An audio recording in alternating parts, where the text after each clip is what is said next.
بسم اللہ الرحمن الرحیم، السلام علیکم ورحمۃ اللہ۔ جیسے ہی پاکستان اور سعودی عرب کے درمیان معاہدہ ہوا ہے تو یورپین طاقتوں کے اندر بھی تشویش کی لہر دوڑ گئی، اسرائیل اور امریکہ بھی پریشان ہو گئے، وہیں پر انڈیا کے اندر بھی تشویش کی لہر دوڑ گئی، کیونکہ ان کو آئیڈیا ہو گیا تھا، ان کو اندازہ ہو گیا تھا کہ پاکستان اور امریکہ، پاکستان اور سعودی عرب دونوں مل کر ایک اتنی بڑی طاقت بن جائیں گے اور یہ عالم اسلام کو بھی لیڈ کریں گے، مسلمانوں کو بھی لیڈ کریں گے، اور ان کے اندر اتنی صلاحیت موجود ہے، ان کے اندر اتنی طاقت موجود ہے کہ یہ پوری دنیا کے اندر راج کر سکتے ہیں، حکمرانی کر سکتے ہیں، کیونکہ ایک طرف ہے ایٹمی طاقت اور دوسری طرف ہے دنیا کی سب سے امیر ترین ریاست سعودی عرب، اور ایٹمی طاقت پاکستان، اور اس کی فوج اتنی تگڑی اور مضبوط ہے، تینوں مسلح فوج، جس کے اندر نیوی بھی ہے، آرمی بھی ہے، جس کے اندر ایئر فورس بھی ہے، یہ تینوں مسلح فوج اتنی طاقتور اور مضبوط ہے کہ ان کو ہرانا کسی بھی ملک کے لیے ناممکن ہے، اور اس کی مثال حالیہ دنوں میں پاکستان اور انڈیا کے درمیان ہونے والی جنگ کا نتیجہ ہے، جو کہ آخرکار پاکستان جیت گیا۔ اب آپ اسی ان کو سمجھ رہا، ایک طرف تو اس معاہدے کے بعد انڈیا کی جانب سے اس طرح کے میزائل کے تجربات کا فیصلہ کیا گیا ہے، اعلان کیا گیا ہے، اور اس طرح کے تجربات کیے جا رہے ہیں، اس میں پیغام دیا جا رہا ہے کہ ہم ایک لانگ رینج میزائل لانچ کر رہے ہیں، جس میں ہم پاکستان کو بھی ٹارگٹ کر سکیں اور سعودی عرب کو بھی ٹارگٹ کر سکیں، اور عرب ممالک میں، عرب خطے میں کوئی بھی ملک ہمیں آ کے دکھاتا ہے، کوئی بھی ملک سامنے آتا ہے، کسی بھی ملک کی جانب سے کوئی بات کی جاتی ہے تو ہم اس کا مقابلہ کر سکیں، ہم اس کا یہ میزائل کے ذریعے سے اس کو نشانہ بنا سکیں، ٹارگٹ کر سکیں۔ یہ ہے پہلا مقصد، یہ ہے پہلا ان کی جانب سے جو پیغام دیا گیا انڈیا کی جانب سے پاکستان اور سعودی عرب کے درمیان معاہدے کے بعد۔ اب دوسرا جو ہے وہ ایک اور جو وار تھیٹر آپ جس کو کہہ لیں کہ ایک جنگ کا محاذ، اس کو آپ نے سمجھنا ہے۔ یہ دیکھیں بڑا اہم ترین معاملہ ہے، یہ اتنا بڑا معاملہ بنتا جا رہا ہے، پاکستان اور سعودی عرب کے درمیان ہونے والی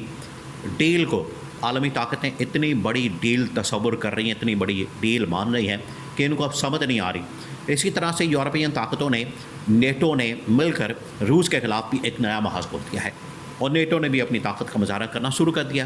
کیونکہ یہ لوگ سمجھتے ہیں کہ اگر ہم پاکستان اور سعودی عرب کے درمیان معاہدہ ہونے کے بعد اگر ہم بالکل ٹھنڈے ہو گئے، اگر ہم بیٹھ گئے، اگر ہم نے اس کا جواب نہ دیا، اگر ہم نے حملہ نہ کیا، اگر ہم نے اپنی طاقت کا مظاہرہ نہ کیا، پاور شو نہ کی، کیونکہ نیٹو کو پتہ ہے کہ اب ہم نے اپنی پاور شو کرنی ہے، اور اس کے لیے افغانستان کے اوپر دوبارہ سے حملہ کرنے کی تیاری کی جائے، یا روس کے خلاف محاذ کھولا جائے، اور آذربائیجان کے خلاف محاذ کھولا جائے، ارمینیا کی حمایت کی جائے، یوکرین کی حمایت کی جائے۔ یہ نیٹو فورسز اور نیٹو جو طاقتوں کا ایک اتحاد ہے، یہ ان کا مشن ہے، ان کا مطمع نظر ہے، ان کی اپروچ ہے کہ ہم نے اس کا مقابلہ اس طرح سے کرنا ہے۔ یہ ایک بڑا کمپلیکیٹڈ قسم کا میٹر ہے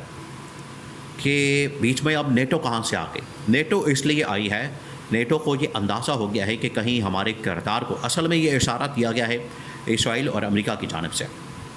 اسرائیل اور امریکہ نے پیچھے سے یہ اشارہ دیا ہے، اور ان کو یہ سگنل ملا ہے کہ آپ نئے نئے وار تھیٹر اوپن کریں تاکہ وہاں پر اس جنگی محاذ کو کھولا جائے، دنیا کی توجہ اس طرف کی جائے، اور ادھر سے پھر اسرائیل امریکہ مل کر سعودی عرب کے ساتھ جتنے ممالک ہیں ان کے بارڈر کے ساتھ ساتھ وہاں پر حملہ کیا جائے، آہستہ آہستہ پینیٹریشن سعودی عرب کے اندر کی جائے، اور انڈیا کے ذریعے سے پاکستان کے اندر پینیٹریشن کی جائے، اور انڈیا کو یہ ٹاسک دیا گیا ہے کہ آپ افغانستان کے ذریعے سے، طالبان کے ذریعے سے پاکستان کے اندر حملے کروائیں، وہاں پر دہشت گردی کروائیں، وہاں پر آپ اٹیک کروائیں، تاکہ ایک بار پھر سے پاکستان کے اندر یہ جو انتشار خلفشار اور خانہ جنگی کا ماحول ہے یا بم دھماکوں کا ماحول ہے یہ بنایا جائے۔ تو یہ ایک بہت بڑی سازش تیار کی جا رہی ہے عالمی سطح پر۔ کس کانٹیکسٹ میں؟ کانٹیکسٹ ایک ہی ہے، یہ جو پچھلے دنوں میں کوئی 15 دن پہلے، 20 دن پہلے جو پاکستان اور سعودی عرب کے درمیان ایک اتنی بڑی ڈیل ہوئی ہے، اس کانٹیکسٹ کے اندر اب یہ ساری ڈیولپمنٹس ہو رہی ہیں، اور اسی پیرائے میں، اسی کانٹیکسٹ کے اندر آپ نے ان تمام کی تمام ڈیولپمنٹس کو دیکھتا ہے تب آپ کو سمجھ آئے گی، تب آپ کو اندازہ ہوگا، تب آپ کو پتہ چلے گا کہ یہ تمام کی تمام ڈیولپمنٹس صرف ایک چیز کو مد نظر رکھتے ہوئے کی جا رہی ہے،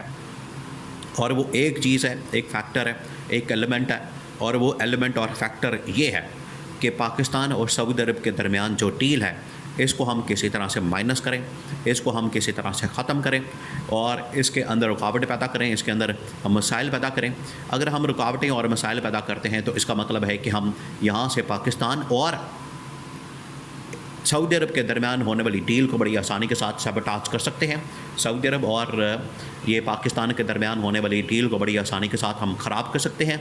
اور اس میں رکاوٹیں پیدا کر سکتے ہیں۔ یہ ہے اصل مقصد، جس کے لیے کبھی انڈیا میزائل تجربہ کرتا ہے، کبھی نیٹو فورسز کی جانب سے حملہ کیا جاتا ہے۔ اب ان کا جو تیسرا مشن ہے، اب آپ نے اس کو سمجھنا ہے، یہ جو تیسرا سیناریو پیدا ہو رہا ہے یہ بڑا اہم ہے، اس کو آپ نے ذہن میں رکھنا ہے۔ تیسرا جو سیناریو پیدا ہونے والا ہے وہ یہ کہ سعودی عرب کے بالکل قریب جو ممالک ہیں بارڈرز کے اوپر، وہاں سے حملے کیا جائے سعودی عرب کے اوپر، جیسے یمن کے اندر افراتفری پیدا کی جائے، غزہ کے اندر، یا پھر شام کے اندر، یا پھر عراق کے اندر، یا پھر لیبیا کے اندر، یا پھر لبنان کے اندر، ان ممالک کے دوبارہ سے یہ کام کیا جائے۔ اب ضرورت پڑ گئی ہے عمران خان کی۔ کیوں پڑ گئی ہے ضرورت؟ کیونکہ عالمی سطح کے اوپر یہ جو ساری ڈیولپمنٹس ہو رہی ہیں ان کو اگر صحیح طریقے سے سم اپ کر سکتا ہے، سمجھ سکتا ہے، ان کا جواب دے سکتا ہے، ان کو صحیح معنوں میں ٹریک کے اوپر لا سکتا ہے اور ان کو سیدھا کر سکتا ہے اور ان کو بدے کے پتر بنا سکتا ہے، انسان کے بچے بنا سکتا ہے، اور صرف عمران خان کر سکتا ہے۔ اور ان کا جو اصل چہرہ ہے، ان کا جو دوغلا پن ہے، ان کی جو مکاری اور عیاری ہے جس کو بے نقاب کر سکتا ہے، وہ صرف عمران خان کر سکتا ہے۔ اسی وجہ سے عمران خان کو لینے کے لیے دیکھیں یہ بار بار سعودی عرب کی جانب سے کہا جا رہا ہے، ڈیمانڈ کی جا رہی ہے، مطالبہ کیا جا رہا ہے۔ اب وہ ڈیمانڈ اور مطالبہ کر رہے ہیں، پہلے تو ریکویسٹ کر رہے تھے، ڈپلومیٹکلی انگیجمنٹ ہو رہی تھی عمران خان کی رہائی کے لیے،